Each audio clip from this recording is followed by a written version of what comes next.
Hello అండి, welcome to our channel. అందరికీ నమస్తే. ఈరోజు నేను ఒక కొత్త స్టోరీతో మీ ముందుకు వచ్చేసాను. రాధా, బాగా అలసిపోయినట్టున్నావు, వెళ్ళి ఫ్రెష్ అయ్యిరా, నేను వేడిగా కాఫీ పెట్టి తీసుకువస్తాను అని చెప్పి కిచెన్లోకి వెళ్తున్న మేనత్త శ్యామలను ఆఫీస్ నుంచి వచ్చిన రాధ ఆశ్చర్యంగా చూసింది. హాల్లో ఉన్న మావయ్య అన్న కొడుకు లోకేష్ను చూసి వాళ్ళెందుకు వచ్చారా అని ఆలోచిస్తూ కాఫీ తాగుతుంది. రాధ అత్త పిలిచింది. అత్త వంక చూసింది. రాధా, నీకు బాగా తెలుసు నాకు మీ నాన్న అంటే ఎంతో గౌరవం, ఇష్టం అని. ఏం లేదు రాధా, నా కొడుకు ప్రవీణ్ ఎంతో, మీ మావయ్య అన్న కొడుకు లోకేష్ కూడా అంతే. లోకేష్ అమ్మా నాన్న చిన్నప్పుడే యాక్సిడెంట్లో చనిపోతే మా ఇంటిలోనే పెరిగాడు. ప్రవీణ్, లోకేష్ ఇద్దరూ అన్నదమ్ములలాగానే ఉంటారు. నాకు ఇద్దరూ సమానమే. లోకేష్ చక్కగా ఎంటెక్ చేసి ఆస్ట్రేలియాలో జాబ్ చేస్తున్నాడు, నీకు తెలుసుగా అంది. అయితే ఏమిటి అన్నట్టు చూసింది రాధ. నువ్వు లోకేష్ ఇద్దరూ చూడముచ్చటగా ఉంటారు, మీ ఇద్దరికి పెళ్లి చేస్తే బాగుంటుందని అందరూ అనుకుంటున్నాము అంది. నొసలు ముడిచి తన వాళ్ళ వైపు చూసింది, నిజమా అన్నట్లు. తల్లి తండ్రి ఇద్దరూ చిరునవ్వు నవ్వారు, తమకు అంగీకారమే అన్నట్లు. రాధ దృష్టి అక్కడే ఉన్న కొత్త పెళ్లి కూతురు తన చెల్లి రమపై పడింది. రమ జాలిగా చూసింది. ఏమంటావు రాధా? అత్త ప్రశ్నకు మౌనంగా ఉండిపోయింది.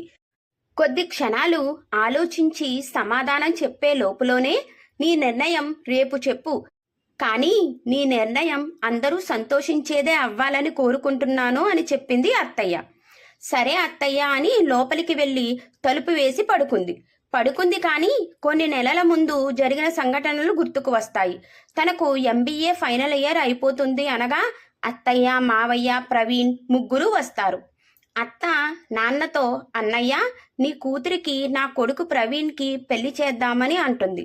దానికి అమ్మా నాన్న ఎంతో ఆనందంగా, సరే శ్యామల, చిన్నప్పటి నుండి అనుకుంటున్నదే కదా, రాధకు కూడా 1 నెలలో MBA అయిపోతుంది, ఇద్దరికి పెళ్లి చేసేద్దాము అని అంటాడు రాధ నాన్నగారు. లేదు అన్నయ్య, చిన్నపిల్ల రమను చేసుకుంటాము. ఏమో, రేపు పుట్టే పిల్లలకు దాని పోలికలు వస్తే, ఆహా వస్తాయని కాదు, ఒకవేళ వస్తే అని. అందుకే అన్నయ్య చిన్నదాన్ని అడుగుతున్నాను అంది. పెద్ద కూతురు వైపు చూశాడు. ఆ కళ్ళలో కన్నీళ్లతో ఇలా ఉండడం తన తప్ప అని ప్రశ్న కనపడింది. చిన్న కూతురు కళ్ళలో ఒప్పుకోవద్దు అన్న అభ్యర్థన కనపడింది. అన్నయ్య, నువ్వు ఏమి ఆలోచిస్తున్నావు నేను ఊహించగలను, కానీ నువ్వు అంటే నాకు ఎంతో అభిమానమో నీకు తెలుసు. బయట సంబంధానికి వెళ్లకుండా నీ దగ్గరకు వచ్చింది. చిన్నదాన్ని చేసుకుంటే మన మధ్య బంధం, బంధుత్వం రెండూ మరింతగా బలపడతాయని. నువ్వు కాదనవనే నమ్మకంతోనే నీ గుమ్మంలోనికి అడుగు పెట్టాను. నేను ఇప్పుడే పెళ్లి చేయమనటం లేదు, పెద్దదాన్ని పెళ్లి అయ్యాకే చేసుకుంటాము అని అంది అత్త. నువ్వింత ప్రేమగా అడిగితే నేను కాదనగలనా అన్నాడు శివరావు. నాన్న నోటి నుండి వచ్చిన ఆ మాటలకి, నాన్న ఏం మాట్లాడుతున్నావు, నీ కూతురిని అంత మాట అంతే అని, అది మీకు తప్పుగా అనిపించడం లేదా, మీ కూతురిని హేళన చేస్తున్నా మీకు బాధ కలగడం లేదా అని బాధగా అడిగింది. ఇందులో బాధపడటానికి ఏముంది, నువ్వు ఏమిటో ఎలా ఉంటావో అదే చెప్పింది కదా అత్త అన్నాడు శివరావు. ఈరోజు ఇలా మాట మార్చిన వారు రేపు చెల్లిని కూడా ఏమీ అనరు అనే నమ్మకం ఏమిటి అంది రాధ. అనరు, ఎందుకంటే అది నా చెల్లెలు, నిన్ను కాదన్నారనే కదా నువ్వు చెడగొట్టాలని చూస్తున్నావు, దానికి మంచి సంబంధం వస్తే అసూయతో వద్దు అంటున్నావు అన్నాడు.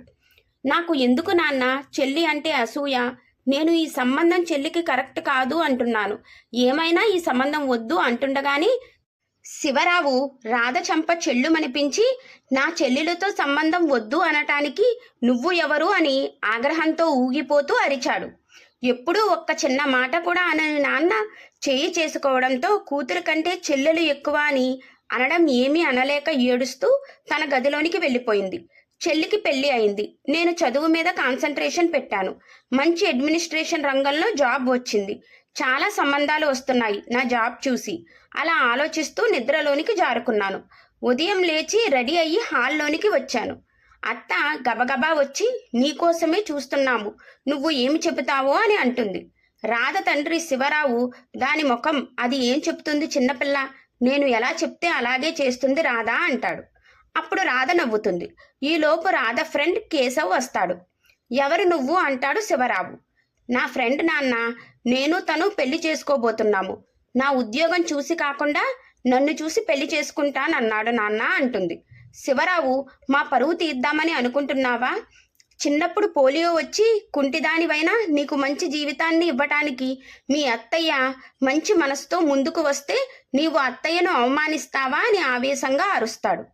రాధ నవ్వి, ఈ మంచి మనసు అత్తయ్యకు వాళ్ళ అబ్బాయికిచ్చి పెళ్లి చేసుకోవడానికి ఎందుకు మనసు రాలేదు?